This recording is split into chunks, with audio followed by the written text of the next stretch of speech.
저는 10년 결혼 생활에 마침표를 찍고 지금은 홀가분하게 딸아이와 행복한 삶을 살고 있는 40대 여자입니다. 요즘 세상에 이혼은 흠이 아니라고 하지만 저는 이혼을 생각만 했을 뿐 실천하는 데는 시간이 많이 걸렸어요. 지금 생각하면 망설였던 제가 참 바보 같다는 생각도 드는데요. 이혼을 결심하기 전까지는 그래도 한편으로는 사랑했던 남자와 끝까지 함께하고 싶었던 순수한 마음도 있었던 것 같아요. 물론 지금은 우연이라도 다시 볼까? 생각만 해도 싫은 인간이 됐지만요. 저는 서울에서 나름 이름 있는 학교를 졸업했어요. 그리고 졸업하던 해에 외국계 IT 회사에 입사했고 5년 넘게 근무하다 보니 얼추 월마다 세금 떼고 500만 원 넘게 받는 연구원이 되었는데 제 나이에 평균적으로 많은 월급을 받고 생활하다 보니 솔직히 씀씀이는 큰 편이었어요. 아직 철이 없기도 했고 그만큼 갖고 싶은 것도 하고 싶은 것도 많았으니까요. 그러다 대학 친구의 소개로 동갑인 남편을 만나게 됐는데요. 2번 정도 만났을 때는 싫지도 좋지도 않았는데 3번째 만남에선 남편과 있는 게 편하고 즐겁다는 생각이 들었어요. 그래서 3번째 만남 이후 남편과 저는 본격적으로 연애를 하기 시작했고 제 인생은 큰 전환점을 맞게 됐었죠. 사실 남편과 만나면서 가장 좋았던 부분은 대화가 끊이지 않고 잘 된다는 거였어요. 소위 말하는 코드가 잘 맞았죠. 남편 역시 저와 같은 IT 업계에 다니는 사람이었거든요. 저 역시 주로 남자들과 일을 하는 편이었는데 그렇게 사적인 대화가 통하는 남자는 처음이긴 했어요. 그리고 통하는 부분도 많았지만 달랐던 부분도 많았는데 2번째 만났을 때까지는 그 부분이 크게 와닿더니 막상 사귀기로 하니까 그건 또 다른 매력처럼 느껴지더군요. 콩깍지였죠. 저는 그때까지 그 콩깍지가 얼마나 무서운 건지 알지 못했어요. 그저 좋은 것만 보이고 핑크빛 미래만 보이는데 아, 이래서 사람들이 결혼을 하는구나 싶더라고요. 남편에게는 크다면 크고 작다면 작은 문제가 있었어요. 저는 한 회사에 오래 다녔지만 남편은 반대로 이직을 많이 했거든요. 이제 막 창업한 회사인 경우는 망하기도 했고 그래도 나름 규모 있는 중소기업은 빡빡한 근무 환경에 자기 발로 나오기도 했는데 남편의 가장 큰 문제는 자기 능력을 과대평가한다는 것도 있었어요. 사람이 성실하긴 한데 겸손하지 않은 것이 문제였죠. 하지만 한참 연애하던 제 눈에는 그것도 자신감처럼 보였죠. 이왕 만나는 사람이 자신감이 없는 사람보다는 많은 편이 더 좋다고 생각한 제가 단순했죠. 게다가 순간의 유혹에 약한 저와 반대로 남편은 체계적이고 계획적인 사람이라 더 끌리기도 했는데요. 왜 서로 다른 사람에게 끌린다고 하잖아요. 남편은 저와 동갑이었지만 저보다 더 어른스러웠고 저는 그런 남편과 평생 함께 한다면 삶이 보다 안정적일 거라고 저 역시 남편을 과대평가했어요. 그리고 남편 역시 자기보다 연봉이 높은 저를 부러워했는데요. 종종 이런 식의 말을 했어요. 자기는 좋겠다. 외국 계열사라서 월급도 많고 복지도 좋잖아. 중소기업은 진짜 멀었어. 요즘 워라밸 하는데 나 같은 사람은 꿈도 못 꾼다니까. 뭘 그렇게까지. 지금도 늦지 않았어. 아직 젊잖아. 그리고 능력만 좋으면 어딜 못 갈까? 자기는 성실하니까 꾸준히만 하면 분명 좋은 회사 갈 거야. 그렇지. 나도 빨리 능력 인정받아서 자기처럼 대기업 들어가고 싶다. 남편은 그렇게 월급 많고 출퇴근 시간이 자유로운 저를 참 부러워했어요. 그리고 저는 그런 남편에게 언제나 할 수 있다며 격려를 해주곤 했는데 솔직히 좋아하는 남자라 그렇게 말했지. 전문대 나와서 중소기업에서 능력 인정받아 대기업으로 넘어올 수 있는 케이스는 극히 드문 게 현실이었죠. 그리고 결혼을 생각할 즈음 저와 같은 회사에 다니는 사람들은 저를 말리기도 했는데요. 저는 상관없었어요. 남편이 돈 잘 버는 와이프 덕보겠다는 것도 아니고 저 역시 남편이 벌어다 주는 돈으로 놀고 먹을 생각도 없었으니까 결혼을 망설일 이유가 없었어요. 다행히 저희 부모님도 남편이 저보다 능력 없다는 걸 문제 삼지 않으셨어요. 오히려 결혼할 때, 신혼집 장만할 때 힘든 시댁을 배려해서 전세 보증금을 저희 아빠가 전부 대주시기도 하셨거든요. 그래서 남편이 그 부분을 저에게 가장 미안해했는데 어차피 전세 보증금 명의가 제 앞으로 되어 있어서 남편에게 미안할 것도 아니라고 했었네요. 하지만 남편은 저와 저희 부모님 보기가 민망했나 봐요.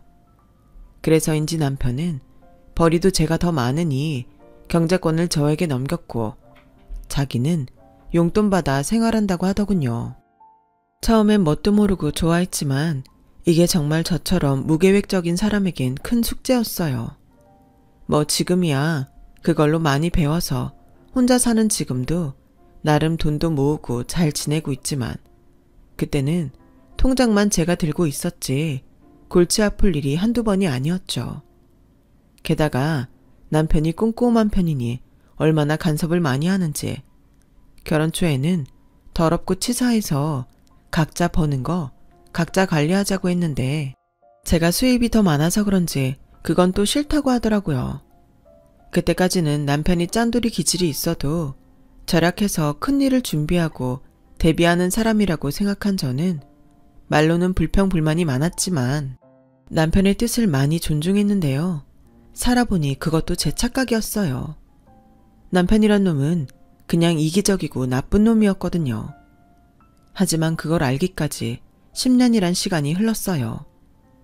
그리고 남편은 신혼집 장만을 저희 친정 아빠가 해줬다는 생각에 늘 집을 사는 걸 제 1의 목표로 삼았는데 그래서인지 제가 가끔 먹고 싶어서 시키는 배달 음식을 그렇게 아까워할 수가 없었어요. 자기야, 지금 배달시킨 거야? 치킨이 너무 먹고 싶어서. 자기는 회사에서 먹고 왔다며. 나 혼자 먹자고 음식 만드는 것도 싫고 그래서 시켰는데? 아, 진짜 자기는 멀었다. 내가 왜 회사에서 밥을 먹고 왔는지 알아? 우리 식비 아끼려고 그러는 건데 자기가 이렇게 치킨 시켜 먹으면 내 수고가 헛수고가 되잖아. 뭐? 고작 그 이유로 밥을 먹고 왔다고? 자기야, 난 그건 좀 아닌 것 같아. 자기나 나나 맞벌이라 같이 편하게 밥 먹을 수 있는 시간은 저녁뿐인데 꼭 그렇게까지 해야겠어? 그리고 내가 시키면 뭘 얼마나 자주 시킨다고 그래. 나도 버는데 먹고 싶은 것도 못 먹어? 고작이라니. 난 세상에서 먹는 데 들어가는 돈이 제일 아깝더라.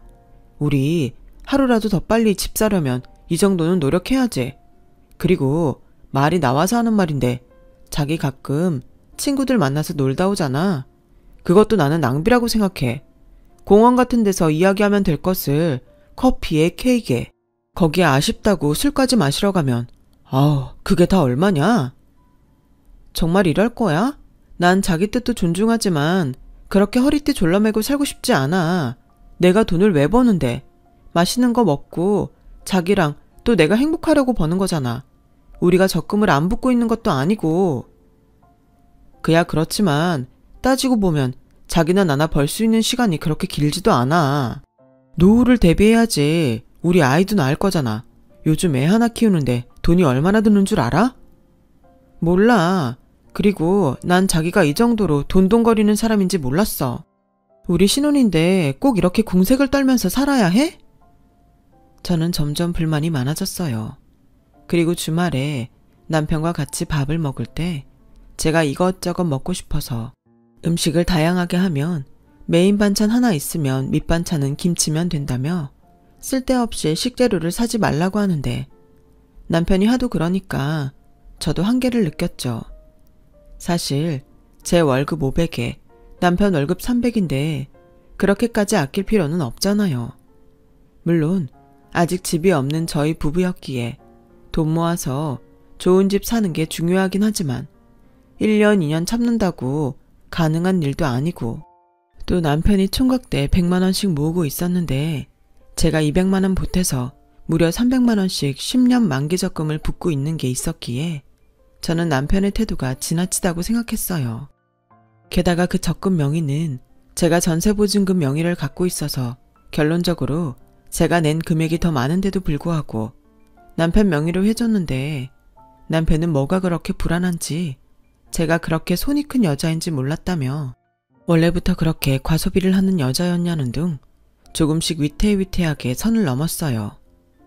그래서 저도 더는 남편과 싸우고 싶지 않고 또 남편 뜻에 따라주기 싫었기에 작은 묘책을 하나 생각했는데요. 그건 바로 제가 퇴근하고 집에 오기 전에 밖에서 먹고 싶은 거 사 먹고 들어오는 거였어요.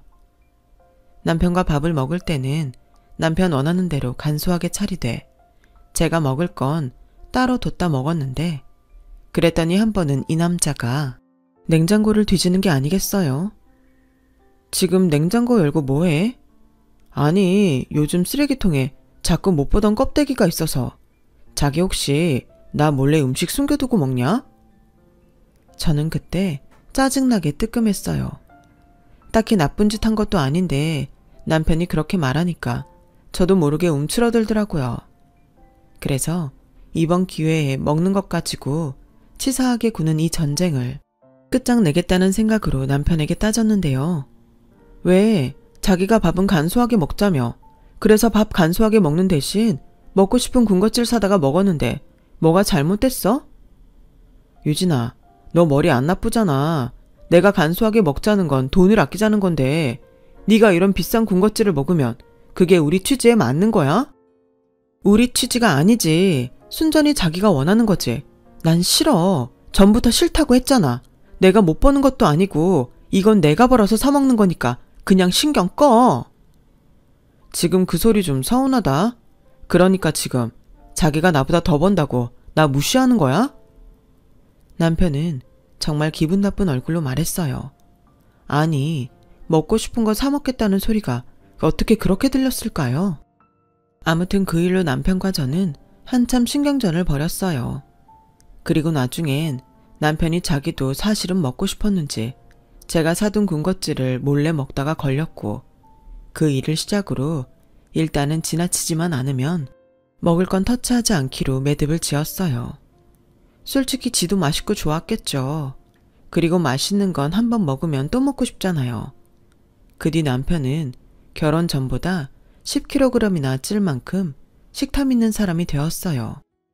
주변에선 말랐던 남편에게 결혼하고 보기 좋다는 말을 많이 하는 것 같았는데 순전히 저의 영향이었어요. 그렇게 저희 부부도 소소한 문제는 있었지만 큰 문제 없이 신혼 시절을 보냈어요. 그리고 결혼하고 3년 만에 지금의 딸아이를 낳았는데 아이가 딸아이다 보니 예쁘고 귀여운 것이 있으면 딸아이 입힐 생각에 옷과 액세서리를 자주 샀는데 남편과 또 갈등을 빚게 되었죠. 자기야, 제발 생각 좀 해라. 이걸 지금 왜 사? 애 크는 거 금방이야. 이게 정말 우리 애한테 필요하다고 생각해? 왜? 자기 말대로 크는 거 금방이잖아. 지금 이런 옷을 입히지 않으면 이 시절이 금방 가고 없다고. 내가 대신 다른 데서 아낄게. 저는 솔직히 서운했어요.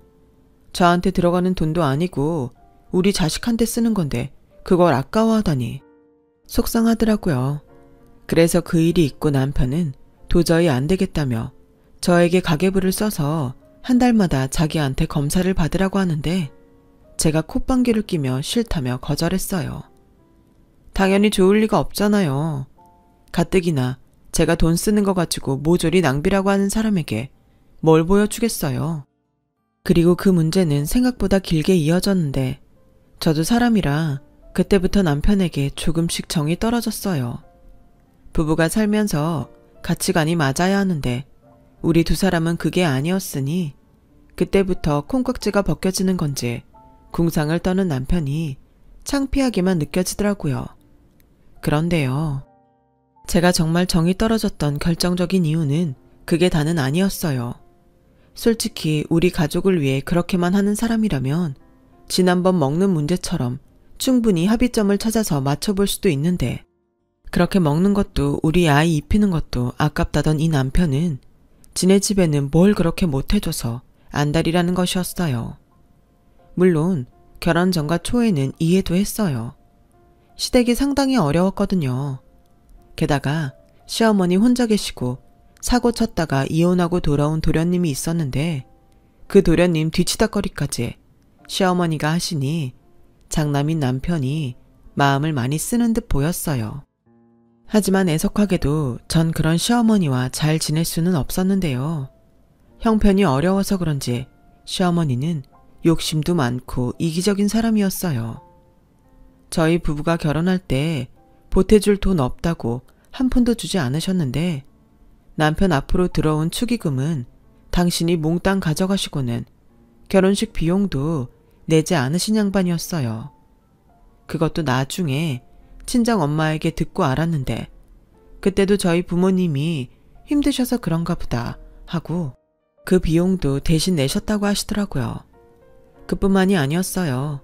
결혼 전에는 남편에게 매달 꼬박꼬박 생활비 겸 용돈으로 돈을 받으셨는데 그 돈 못 받을까봐 결혼까지 반대하신 분이셨어요. 그리고 결혼 후에도 용돈 드리겠다고 약속하니 그제야 결혼 허락을 하셨는데 나중엔 용돈을 올려달라고 하시더라고요. 저도 번다는 게 이유였죠. 참 염치 없죠.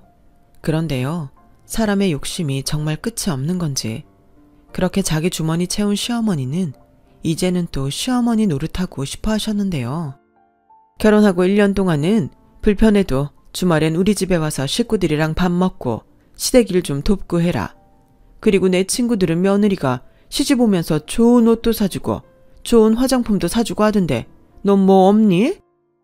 라는 말을 시작으로 저에게 뭘 계속 바라시더니 나중엔 그것도 점점 커졌어요. 돌침대, 안마의자, 나중엔 해외여행까지 저에게 요구하셨거든요.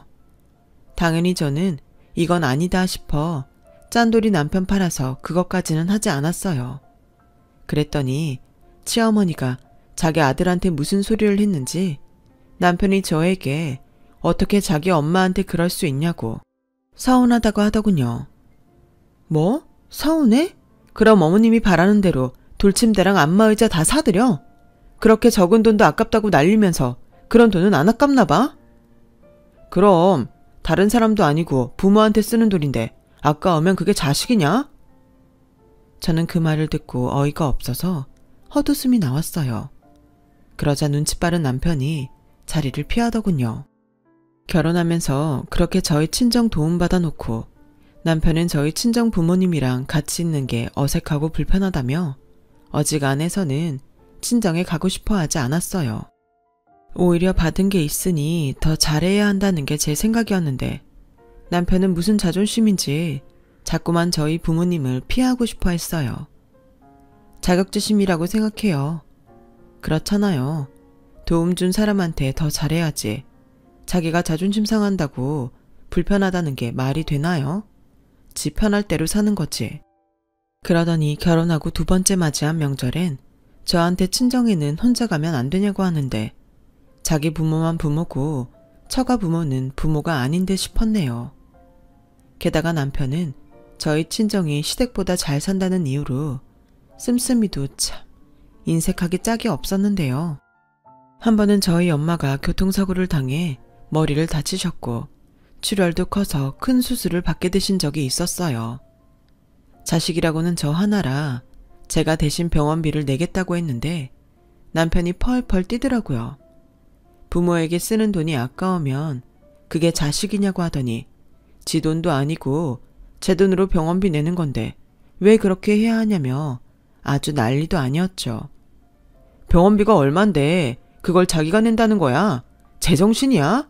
솔직히 까놓고 처갓집에 돈이 없지도 않잖아.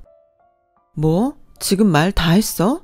그래서 우리 엄마 아빠는 돈 있으니까 나더러 한 푼도 내지 말라고? 아니 그렇잖아. 돈이 없으신 것도 아닌데 없는 우리가 왜 내냐는 거지. 그것도 자기 부모님이 내달라고 부탁한 것도 아니잖아. 그럴 돈 있으면 한 푼이라도 더 보태서 우리 집 살 생각을 해야 하는 거 아니야? 남편이 그러든지 말든지 저는 자식된 도리를 했어요. 세상에 돈으로 할 수 있는 효도가 가장 쉬운 거라고 하잖아요.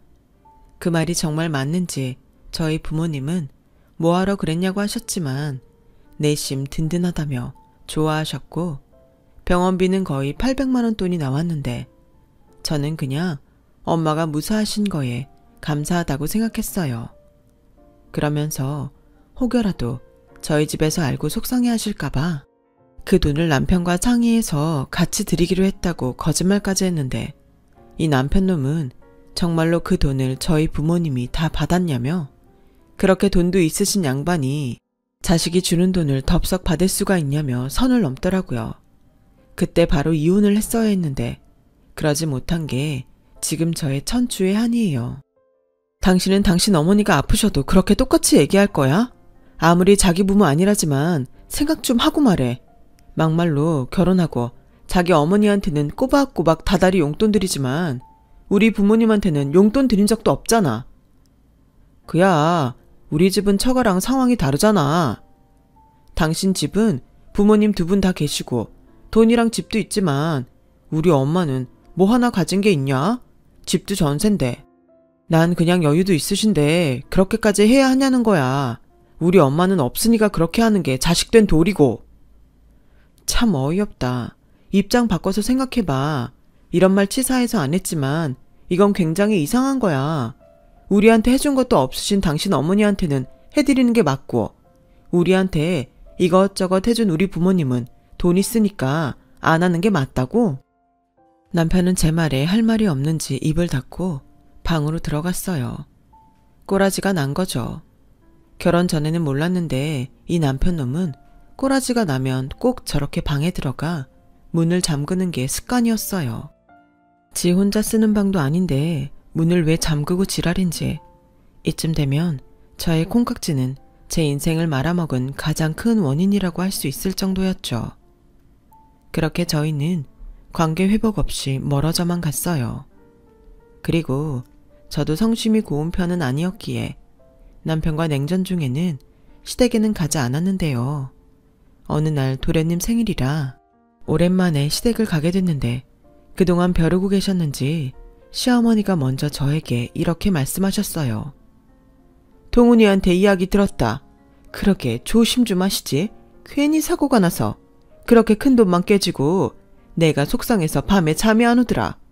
그리고 곰곰이 생각해봤는데 니네 엄마 나이가 나보다 5살이 많잖니? 73이면 살 만큼 살긴 했어. 정말 충격이었어요. 굳이 하지 않아도 될 말을 왜 하시는 건지. 그래서 뭐 살 만큼 사셨으니 돌아가셔도 된다는 말을 하고 싶으신 건지 저는 기분이 굉장히 나빴어요. 그리고 이 집 사람들은 도대체 예의라는 걸 밥 말아먹은 종자일까 싶어 저도 화난 김에 할 말은 하자 싶었죠. 어머니, 그렇게 말씀하시면 저도 나중에 어머니 아프시면 똑같이 생각해도 될까요? 어머니 내후년이면 칠순이시잖아요. 사실 만큼 사셨으니까 괜찮지 뭐. 그렇게 생각해도 서운하지 않으신 거죠? 뭐? 당신 지금 그게 무슨 소리야? 미쳤어? 생각 좀 갖고 얘기를 해. 지금 그게 며느리가 시어머니한테 할 소리냐? 아니, 어머님이 먼저 그렇게 말씀하시니까 여쭤보는 거야. 우리 엄마는 70 넘었으니까 살 만큼 살았다고 하시는데 나는 뭐 등신이야? 그 말을 듣고 네 하게? 그날 도련님한테는 정말 죄송해요. 어쨌든 기분 좋게 식사하자고 모인 자리인데 본의 아니게 일이 그렇게 됐으니 분위기도 좋지 않았고 저는 이렇게 불편하게 있느니 객식구는 빠지는 게 낫겠다 싶어서 딸아이만 데리고 먼저 집으로 돌아왔는데 예상했던 대로 그날 저녁 남편과 목소리까지 높여가며 싸워야 했어요. 물론 며느리인데 저도 너무하긴 했죠. 저도 잘 알아요. 하지만 아무리 어른이라도 주거니 받거니 시어머니도 잘못하신 부분이 있는데 남편은 무조건 제가 나쁘다고 다그쳤고 당장 자기 어머니한테 머리 숙여 사과하라고 윽박까지 지르는데 이미 많은 걸 내려놓았음에도 눈물이 났어요. 서러웠거든요. 이런 결혼 뭐하러 했나 후회하면서 그때부터 본격적으로 이혼 생각을 했어요.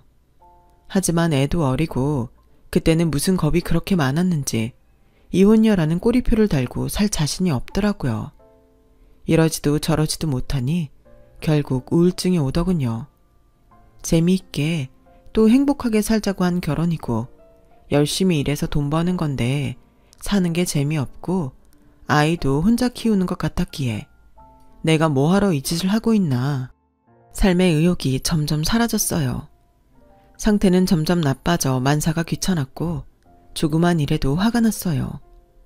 몸은 천근만근 피곤한데 불면증에 잠도 오지 않고 무엇보다 큰 문제는 아직 어린 딸이 투정을 부리거나 힘들게 하면 저도 모르게 짜증을 내고 쉽게 화를 낸다는 거였죠.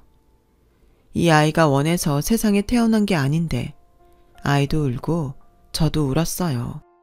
저라도 이 아이를 지키고 행복하게 해줘야 하는데 제 마음 하나를 잡지 못하면서 제가 무슨 엄마인가 싶었죠. 그 뒤 저는 지난 시간을 반성하고 남편은 몰라도 딸아이를 위해 살기로 마음을 다잡았어요. 남편도 지쳤는지 잘할 거 아니면 자기 집은 자기 혼자 간다고 저는 올 필요 없다고 하길래 고맙다고 했네요. 각자 집에 알아서 잘하고 서로에게 피해주지 말고 살자고 합의를 보니 세상 그렇게 편할 수가 없더라고요. 그 후 저희 부부는 겉으로는 아무 문제 없는 그런 부부가 됐어요.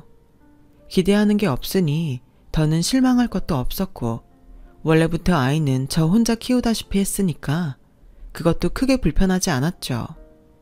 당연히 혼자 도맡아서 육아를 한다는 게 쉬운 일은 아니었지만 대충 남편과 사이가 좋지 않다는 걸 안 친정엄마가 저희 딸을 종종 봐주시기도 해서 저는 그때그때 도움을 받아 큰 어려움 없이 아이를 키울 수 있었어요.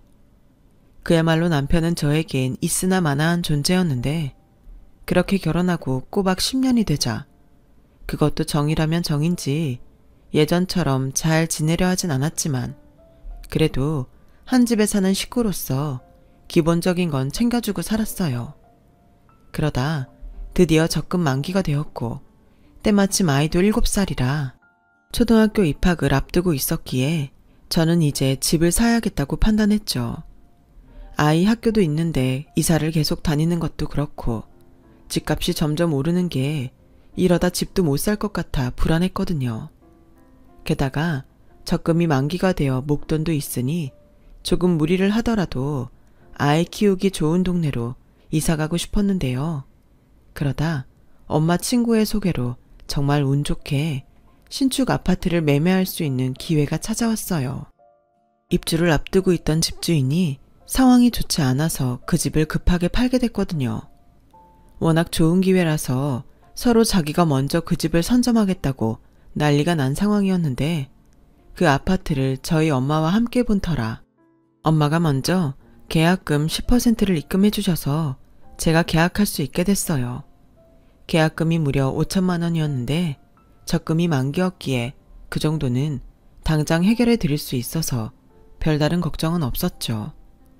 그래서 설레는 마음으로 계약서를 들고 집으로 돌아온 저는 모처럼 맛있는 음식도 만들어 놓고 남편을 기다렸어요.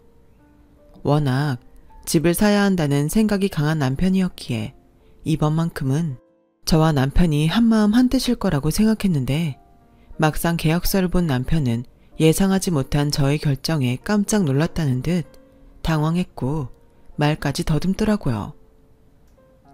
집을 계약한 거야? 나랑 상의도 하지 않고? 그건 미안. 근데 상황이 진짜 급했어. 아파트 이름으로 검색하면 구조랑 다 나와. 어차피 좋은 입지에 대단지 아파트 가려던 거잖아. 내가 자기 출근 시간이랑 고려해서 결정한 거니까 만기된 적금만 내 통장에 싸줘. 부족한 돈은 내가 대출받을게. 대충 계산해보니까 그동안 우리가 낸 것보다는 이자랑 원금 부담이 더 싸겠더라고. 근데 있잖아. 내가 그 돈 급한 대로 일단 우리 엄마 드렸는데. 뭐? 드렸다고? 빌려드린 것도 아니고 드렸다는 거야? 왜 나랑 상의도 없이? 자기도 나랑 상의 없이 아파트 계약했잖아. 피장파장이지 뭐. 지금 농담이 나오니? 당장 계약금 5천만 원 엄마한테 돌려줘야 하는데 무슨 개소리야. 그게 말이지.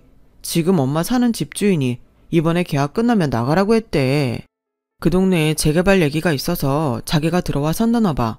근데 우리 엄마 연세도 있는데 계속 그렇게 이사를 다니라고 할 수는 없잖아.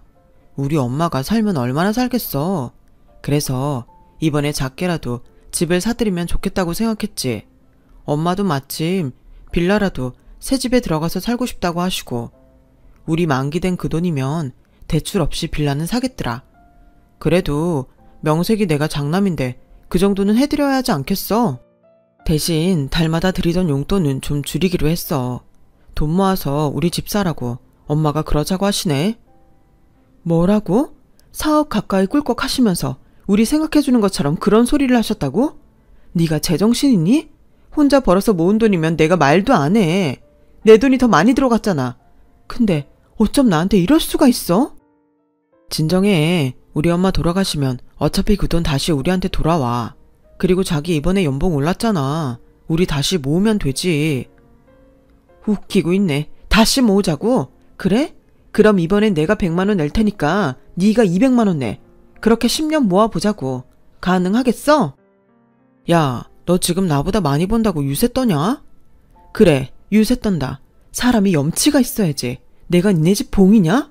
이 집도 우리 아빠 아니었으면 언감생신 꿈도 못 꾸는 거였는데 우리 집에는 생신날 용돈 10만 원도 아깝다고 하면서 니네 집에는 주제도 모르고 통 크게 척척 드린다 이거지?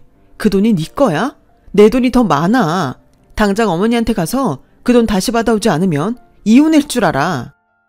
부부는 공동재산인 거 몰라? 네 돈 내 돈이 어딨냐? 그리고 명의가 내 앞으로 되어 있으면 그 정도는 내가 결정할 수 있는 거지. 사람이 그렇게 야박하냐? 우리 엄마는 좋은 집에 살면 안 돼? 뭐라고? 개소리도 작작해. 명의가 네 거면 네 마음대로 해도 돼? 그럼 왜 나한테 적금 같이 붙자고 했어? 따로따로 하자고 하지. 그때는 둘이 얼른 모아서 집 사자고 사탕발림하더니 처음부터 그 돈 꿀꺽할 생각이었냐? 야, 너 말이 심하다. 상황이 그렇게 됐지만 그냥 좋게 생각할 수도 있잖아. 너랑 나랑 아직 젊은데 자기가 먼저 잘했다고 하면 안 돼? 미친놈. 그럼 당장 이 문제는 어쩔 거야? 우리 엄마 돈도 돌려드려야 하고 이 아파트 계약금은 또 어쩔 건데? 잔금 못 치르면 계약금도 다 날릴 텐데. 아, 몰라. 그건 나랑 상의 없이 자기 혼자 저지른 일이잖아. 장인어른한테 부탁하든지 아니면 나머지 돈은 대출 받아. 난 똑같이 100만 원은 낼 수 있으니까. 야, 관도 네가 못 받아오면 내가 해. 명의가 네 거라 상관없다고? 과연 그럴까? 네가 말한 대로 공동재산인데 내 지분이 없을 것 같아? 지금 당장 그 돈 가져오지 않으면 이혼 소송 걸 테니까 그런 줄 알아. 남편은 제 말에 또 아무 말도 하지 않고 방으로 들어갔어요. 마음 같아서는 잠근 그 방문 망치로 찍어버리고 싶었지만 전세라 참았네요. 그리고 저는 밤을 꼴딱 새고 회사는 월차를 낸 뒤에 당장 시어머니한테 갔어요. 무슨 수를 써서라도 그 돈을 돌려받아야 한다는 생각밖에 없었거든요. 그러자 남편에게 이미 연락을 받았는지 시어머니는 집에 있지 않으셨어요. 그리고 한참을 기다려도 시어머니는 집에 오지 않으셨는데요. 아무래도 저를 피해 도망 다니시는 게 분명했어요. 그래서 저는 더는 기다리지 못하고 시어머니를 찾아다녔고 어떤 오지랖 넓은 슈퍼 이모님께서 저희 어머니가 누구 집에서 화투를 친다며 웬일로 간식거리를 사들고 갔다는 말을 해주더군요. 그리고 실제로 그 집에 도착했을 때 저희 어머니는 화투를 치면서 아들이 집을 사줬다며 입에 침이 마르도록 자랑을 하고 계셨어요. 저를 피해 도망와서 계신 거면서 참 뻔뻔하다 생각했네요. 어머니, 한참 기다렸는데 여기서 뭐 하세요? 어? 너가 여길 어떻게 왔냐? 제가 지금 많이 급한데 제가 들어가서 말씀드릴까요? 아니면 어머님이 나오시겠어요? 아무래도 친구분들 있는 데서는 좀 그렇지 않을까요? 어머님, 제가 왜 왔는지는 알고 계시잖아요. 시어머니는 얼굴이 잔뜩 붉어져서는 급히 그 집에서 나왔어요. 그리고 동네에서 큰 소리 내기만 해보라며 저한테 도리어 화를 내더니 씩씩거리며 당신 집에 가셨는데 그 뒤에도 시어머니는 당당하기만 하셨어요. 너 지금 뭔가 착각하는 모양인데 나 그 돈 이미 계약금으로 주고 없다. 그 돈이 얼만데 다 주고 없다는 거예요. 말도 안 되죠. 그 돈 어머님 아들 돈은 얼마 안 돼요. 제 돈이 거의 다라고요. 어머, 나더러 지금 그 말을 믿으라고? 내 아들은 그런 말 안 했다. 지가 힘들게 모은 돈이라고 했지. 너랑 같이 모았다고는 안 했어. 그리고 네가 벌어봤자 얼마나 번다고 그 큰 돈을 같이 모았다는 거야. 웃기고 있네. 내 아들이 줬으면 이젠 내 돈이다 이거야. 저는 그때 왜 다른 사람을 해야 하는지 그 심정이 이해가 갔어요. 이렇게 사람 열받게 하는데 미치지 않고서야 제정신일 수가 없겠더라고요. 너무 화가 나고 억울해서 동네가 떠나라고 악을 쓰며 소리쳤어요. 그러자 당황한 시어머니가 저에게 역정을 내시는데 더는 참을 수 없었어요. 사람이 마음보를 착하게 먹어야지. 난 너 처음부터 마음에 안 들었다. 착하지도 않고 내 아들 기죽이게 생겨서 별로였다고. 그때 내 안목이 딱 맞았지. 괜히 결혼을 시켜서 이 꼴을 보고 너 그만 안 해. 소리 지를 거면 네 집에 가서 질러. 진짜 당신처럼 뻔뻔한 사람은 보다 처음 봐요. 좋아요. 엄마나 아들이나 똑같은 그 도둑심보 내가 제대로 고쳐줄 테니까. 오늘부로 저는 이 집이랑 아무 상관없는 사람이에요. 법으로 소송 걸 거니까 각오하시라고요. 제가 그 돈 이대로 포기할 것 같아요? 꿈 깨세요. 저는 당장 무슨 짓이든 하겠다는 심정으로 변호사 사무실을 찾아다녔어요. 그리고 그 중에서 가장 큰 로펌에 들어가 상담을 받았고 그동안 참고 산 위자료며 양육비 그리고 문제의 접근까지 제가 주장할 수 있는 모든 걸 하고 싶다고 얘기했어요. 다행히 매달 적금은 제 월급 통장에서 나갔기에 그 기록이 있었거든요. 저의 핸드폰 속에 이체 내력을 본 사무장님은 가능하다며 저를 안심시켜 주더라고요. 그리고 저의 이야기를 모두 들으신 사무장님은 제가 수입이 더 많았기에 가정의 기여도도 제가 더 크다며 제가 더 유리하게 이혼 소송이 가능하다고 하셨는데 저는 당장 진행시켜 달라고 했어요. 그리고 혹시라도 어머님 통장에 있을 그 돈을 남편과 시어머니가 빼돌릴 것이 두려웠던 저는 그 돈을 쓰지 못하게 할 방법을 물었고 남편과 시어머니를 고소하면 남편과 시어머니 통장 모두를 묶어둘 수 있다는 답을 들었어요. 무엇을 망설이겠어요. 저는 당장 그렇게 하겠다고 수임료 전액을 지불했고 안내받은 필요한 서류도 단 하루 만에 준비해서 로펌에 갖다 줬어요. 하루라도 빨리 진행하고 싶었거든요. 그러는 사이 남편은 저를 피해 다녔어요. 제가 이혼 준비를 한다는 것도 모르고 지가 피해 다니면 된다고 생각한 듯 제가 없을 때만 도둑놈처럼 집에 들어와서 필요한 것만 챙겨가고 코빼기도 보이지 않더라고요. 그래서 소장은 남들도 다 보라고 회사로 보냈어요. 그러자 이혼 소장을 받았는지 남편에게서 전화가 걸려왔는데 그렇게 피해 다니더니 지가 급하니 먼저 저를 찾는 게 웃겼어요. 그리고 저는 거리낌 없이 전화를 받았죠. 이거 뭐야? 당신 이렇게까지 해야겠어? 내가 미안해. 내가 잘못했어.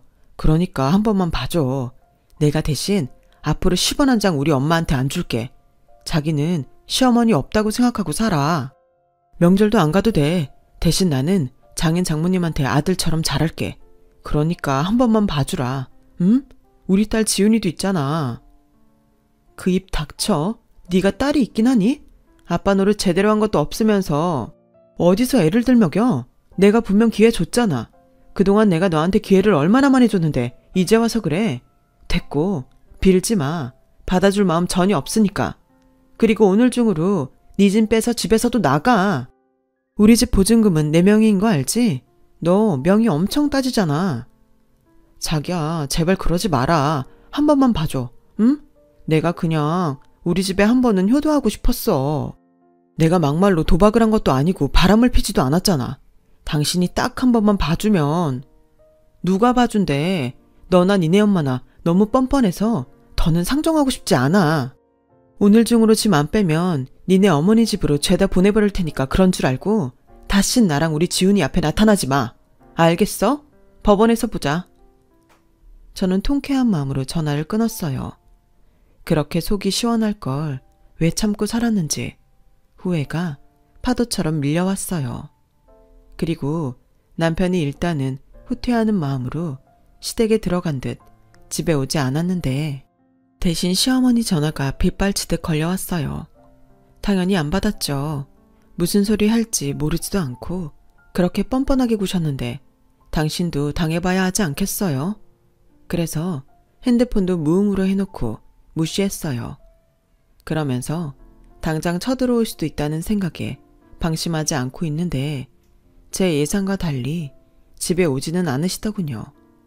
아마 남편이 말렸겠죠. 이 소장까지 받은 마당에 제 화를 키워봤자 좋을 게 없으니까요.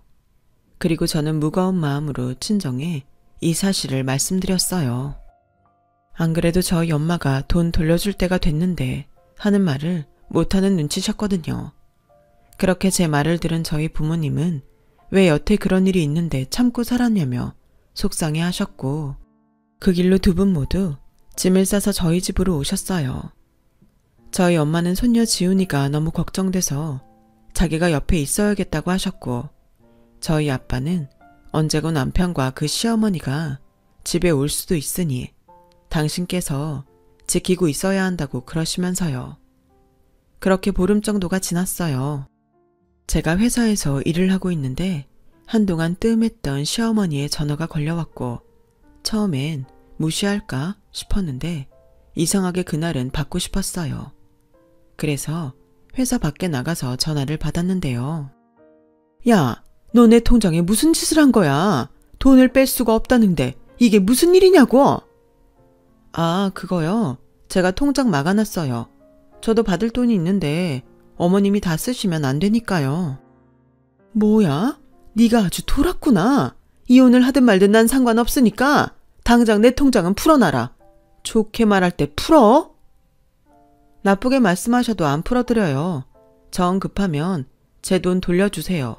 어머님이 받으신 돈 중에 2억 6천만 원은 제 돈이니까. 아니죠. 이자까지 더하면 더 되겠네요.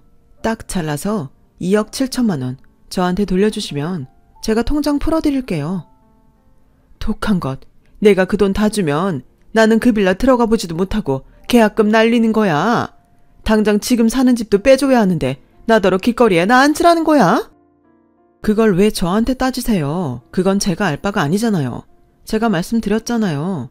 저는 이제 어머님 집이랑 아무 상관없다고요. 그리고 마지막으로 말씀드리는데 저 어머님 아들이랑 이혼할 사이인데 이렇게 경우 없이 전화하지 마세요. 하실 말씀 있으시면 남편한테 물으시던가 제 담당 로펌에 말씀하시고요. 얘, 넌 꼭 이렇게까지 해야겠니? 우리 가족이잖아. 네가 화난 거 충분히 이해한다. 난 정말 몰랐어. 알았다면 그렇게 덥석받지는 않았을 거야. 근데 어쩌겠니? 이미 집을 계약해버린걸. 그러지 말고 내가 그 돈 우리 동훈이한테 갚으라고 할 테니까 그냥 넘어가 줘라. 네가 더 많이 번다며. 난 그 돈 없으면 정말 큰일 나. 어머, 들으셨어요? 네, 제가 돈 더 많이 벌어요. 그래서 그놈의 집구석에 제 돈이 더 많이 들어갔는데도 저도 사람이라 그 돈이 지금은 너무 아깝네요. 그래서 법적으로 받을 수 있는 건 죄다 받아올 작정이니까 쓸데없이 그런 부탁하지 마세요. 저는 전화를 끊었어요. 남편에 이어 얼마나 속이 시원하던지. 그러게 평소에 잘하면 좀 좋았을까요? 함께 살았을 때나 가족이지. 이렇게 돌아서면 남보다 무서운 게 사람인걸. 그들은 이번 기회에 제대로 알 필요가 있다고 생각했어요. 그리고 그날 저녁 남편도 자기 통장이 막힌 걸 알았는지 전화도 없이 집으로 쳐들어왔고 비밀번호 누르는 소리에 저희 아빠가 준비해둔 골프채를 가지고 중문 앞에 서서 기다리시는데 잔뜩 화가 나서 집에 들어왔던 남편이 저희 아빠를 보고는 잔뜩 겁에 질린 얼굴로 도로 나갔어요. 그래서 모양 빠지게 문자로 화풀이를 하는데 그것도 고마웠죠. 이렇게 부탁하지도 않았는데 증거를 만들어주니 얼마나 고마웠게요. 그리고 남편은 지푸라기라도 잡고 싶었는지 저희 엄마에게 전화를 걸었어요. 그리고는 장모님, 저는 정말 억울합니다. 저는 이혼하고 싶은 마음이 전혀 없어요. 적금 만기된 거 제가 상의도 없이 저희 어머니 드린 건 잘못했습니다. 없는 집 자식으로 태어나 어머니 돌아가시기 전에 좋은 집에 한번 살게 해드리고 싶었어요.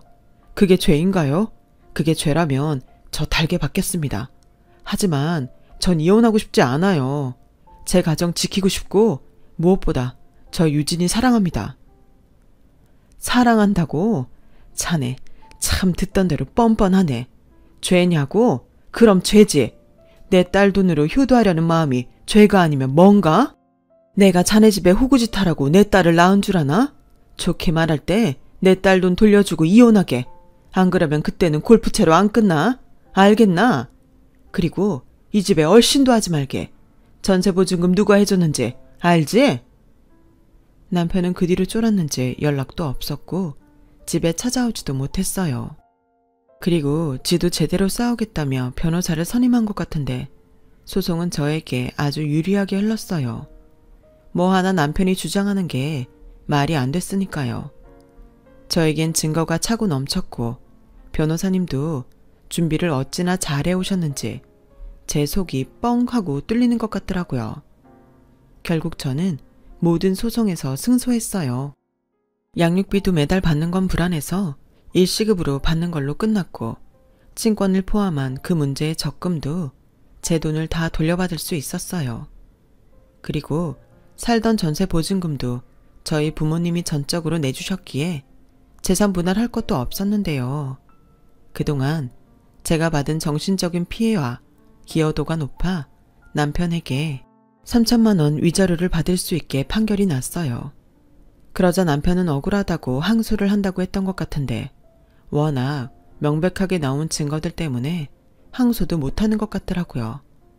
말은 하지 않았지만 그동안 제가 번 돈이 다 지 돈이라고 생각했을 텐데 소송이 그렇게 끝나니 억울했겠죠. 부부야 이혼하지 않았을 때나 함께하는 거지 이혼하면 남인걸. 남편 놈은 그제야 느꼈을 겁니다. 그 뒤 저는 승소한 걸 토대로 은행을 통해 시어머님 계좌에서 제 돈을 모두 돌려받았어요. 그리고 그 사실에 충격을 받으셨는지 시어머니는 알아눕게 되신 것 같은데 남편놈을 소개한 친구가 그 사실을 저에게 확인하려 연락했길래 아주 상세하게 있었던 일 모두 이야기해 주었어요. 이왕 퍼지는 소문 제대로 나라고요. 그랬더니 제 말을 모두 들은 친구는 그런 놈을 소개한 자기가 더 미안하다고 사과를 했는데 그게 어떻게 친구 탓이겠어요.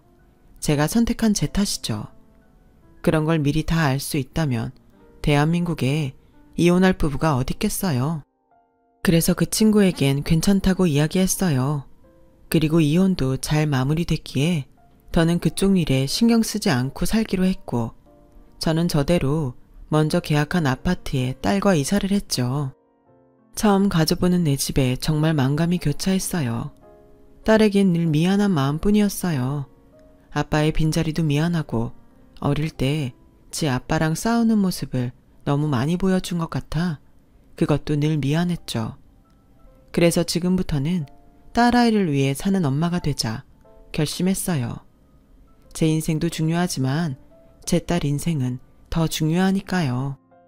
그리고 딸이 원하면 아빠도 만나게 해주려 생각하고 있어요.